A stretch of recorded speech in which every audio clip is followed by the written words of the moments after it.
Uh, let me start with the last one. Are leaders born or made? I think both are true. I think all of us are born with certain talents. And some people are born with leadership qualities. Not all people are leaders. But those leadership qualities need to be developed. Otherwise, it can be latent, or it can even develop in the wrong direction. I mean, there are leaders of violent gangs. There are leaders in the drug trade. They are also leaders. But their leadership has led to tremendous harm to many people. So we must recognize, as we recognize mathematical intelligence, as we recognize all the talents, that all of us have talents. But those who have been given and born with leadership talents should be identified, and our education system should identify them and create opportunities for them to grow and to learn the lessons of what responsible leadership requires. I'm a great believer in the saying that power corrupts, that absolute power corrupts absolutely. I therefore believe in systems which never put too much power into one person's hands or into one little committee's hands. I'm a great believer in checks and balances in systems.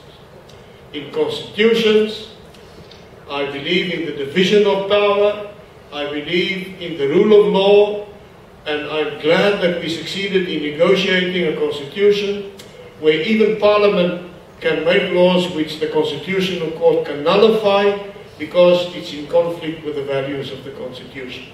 I'm a great believer in checks and balances. Can a leader adjust timing while he must also adjust to timing? The timing I talked about was sometimes things happen beyond your control, which opens a window for you, a window of opportunity. If you see the window, the challenge for the leader is to jump through that window, because such windows have a tendency to later close again, and suddenly you can't jump through them. But leaders can create time, I think. You cannot always achieve what you want to achieve with one swipe. So sometimes you need to take an initiative which will create time for the next step to take place. In South Africa, when the announcements I made on the 2nd of February 1990 was an initiative, everybody expected I might release Nelson Mandela. Nobody expected me to say I will release all political prisoners. I wasn't expected to announce the unbanning of all organizations, even the military wing of the ANC.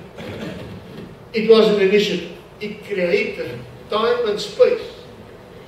Then, a few months later, Mr. Mandela took an initiative, which wasn't negotiated.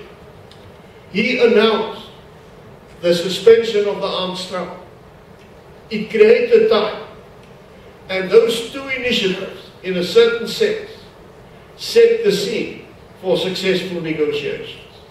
So yes, a leader can influence time, but and can manipulate time to a certain point.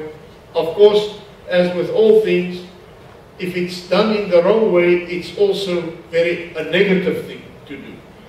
Those who are involved in negotiations, who just create time in order to keep doing the wrong things, are doing the wrong way of adjusting time. And then your other question was listening. Listening is as important to a leader as anything else. The one thing which my practice in law taught me was not to jump to conclusions, to first get all the facts, to do a proper analysis of the facts, and only then draw conclusions. The art of listening is an art which unfortunately some leaders in history never acquired, and therefore their leadership led to revolutions and to great damage to their country and their people. Listening is as important as giving the lead. Thank you. Thank you. Thank you.